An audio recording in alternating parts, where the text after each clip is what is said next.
Shalom untuk kita semua, kembali lagi di channel saya, Sanaria Stindaun, mahasiswi Sekolah Tinggi Murovo. Jangan lupa like, komen, subscribe, dan share video ini kepada teman-teman kita yang lainnya. Terima kasih. Shalom saudara-saudariku yang terkasih di dalam Yesus Kristus. Yang menjadi topik renungan kita kali ini adalah sikap yang meneladani Yesus Kristus. Saudara-saudariku, pada channel sebelumnya kita telah membahas bagaimana mengasihi tanpa memandang muka sebagai perintah Tuhan dan hukumnya yang utama. Untuk channel kali ini, saya akan membahas bagaimanakah sikap yang meneladani Yesus Kristus itu. Tentunya seperti yang dinasihatkan oleh Paulus dalam Nats Roma 13 ayat 13-14, beginilah bunyi firman Tuhan. Marilah kita hidup dengan sopan seperti pada siang hari, jangan dalam pesta pora dan kemabukan, dan jangan dalam pencabulan dan hawa nafsu, jangan dalam perselisihan dan iri hati. Tetapi kenakalah Tuhan Yesus Kristus sebagai perlengkapan senjata terang, dan janganlah merawat tubuhmu untuk memuaskan keinginannya. Demikianlah firman Tuhan.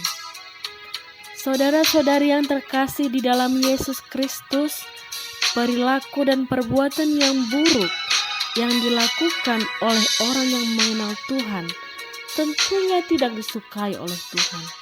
Sebab perbuatan yang buruk bukanlah menjadi tujuan orang yang percaya kepada Tuhan, tetapi sebaliknya, mereka yang percaya kepada perbuatan Allah adalah mereka yang melakukan kehendak-Nya.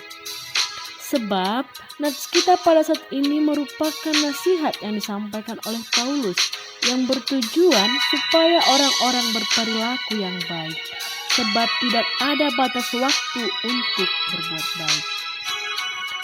Orang yang tidak melakukan perbuatan yang baik adalah sama seperti mereka yang tidur.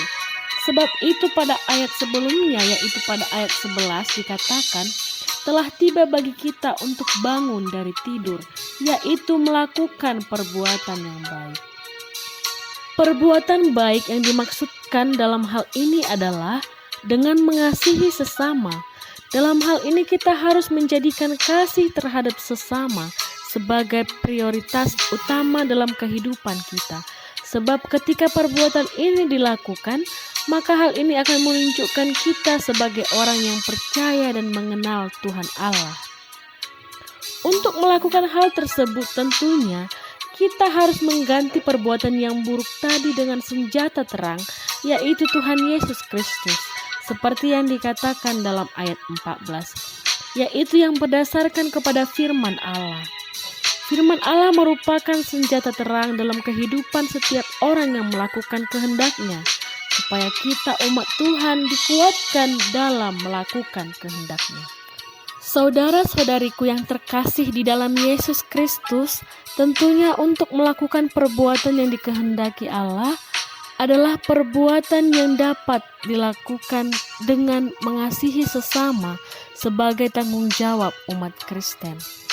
Tentunya hal ini sama seperti yang dinasihatkan oleh Paulus kepada jemaat di Roma, yaitu untuk mengingatkan mereka bahwa sebagai umat Allah, mereka harus dapat menunjukkan sikap percaya kepada Allah, sehingga mereka tidak lagi berada di dalam perbuatan yang tidak sesuai dengan kehendak Allah. Saudara-saudari yang terkasih, nats ini mengingatkan kepada kita sebagai umat Kristen, kita harus melakukan kehendak Allah, yaitu dengan mengasihi sesama kita.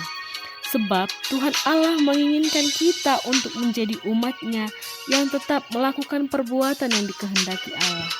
Dengan demikian, kita harus meninggalkan perbuatan yang tidak berkenan di hadapan Allah. Oleh sebab itu, saudara-saudariku yang terkasih di dalam Yesus Kristus, melalui renungan kali ini, kita dapat menyimpulkan beberapa hal, yaitu yang pertama, melalui renungan ini kita harus melakukan firman Allah dalam kehidupan kita. Yang selanjutnya adalah mengasihi sesama kita. Dan yang ketiga adalah menghindari perbuatan yang tidak baik yaitu perilaku yang tidak sopan, misalnya keinginan duniawi. Yang selanjutnya adalah tetap setia dalam Yesus Kristus, yaitu dengan mengasihi sesama kita. Untuk itu saudara-saudariku, kiranya renungan ini dapat menyadarkan kita untuk tetap meneladani Yesus Kristus dengan melaksanakan firman-Nya dalam hidup kita dan juga mengasihi sesama kita. Demikianlah renungan untuk kita pada kali ini. Kiranya Tuhan Yesus memberkati kita. Shalom.